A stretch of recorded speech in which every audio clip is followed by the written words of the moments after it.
గతంలో ఇక్కడ అన్ని తానే చూసుకున్నటువంటి వివేకానంద రెడ్డి గారు ఉండకూడదని రాజకీయ వైరంతో చంపారనేది కుటుంబ సభ్యుల యొక్క వైఎస్ఆర్ కుటుంబ సభ్యుల యొక్క ప్రగాఢమైన నమ్మకమే కాదు, వాస్తవం. ఇప్పుడు అప్రూవర్గా మరి దస్తగిరి కూడా అదే అంటున్నారు, వివరంగా చెప్పాడు కదా.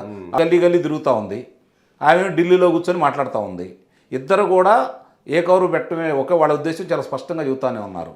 రాక్షసులు, హంతకులు, దోపిడీదారులు, దొంగలు రాజకీయాల్లో ఉండకూడదని చెబుతుంది. అవును, ఇన్ని పదాలు జగన్మోహన్ రెడ్డి గారి మీద ఉపయోగిస్తున్నారు ఆ కుటుంబ సభ్యులు. ఇది బయట వాళ్ళు మాట్లాడుతుంది కాదు కదా. ఆ రోజు ఏం చెప్పారు? ఉదయం పూట గుండెపూట అన్నారు, తర్వాత వచ్చేతలకి రక్తపోవంతులు అన్నారు. ఆ తర్వాత ఆ అమ్మాయి అనుమానం వచ్చేసి ఖననం చేయాలని చెప్పిన వాళ్ళ నిర్ణయానికి వచ్చేసి దీన్ని మసిపూసి మారేడిగా చేయాలని నిర్ణయానికి వచ్చిన తర్వాత అనుమానం వచ్చి కాదు పంచనామా చేయండి అన్న తర్వాతే కదా ఈ విషయాలన్నీ బయటకు వచ్చింది. అప్పుడు కదా ఇది హత్య అని చెప్పి తేల్చింది. అప్పుడు కదా జగన్మోహన్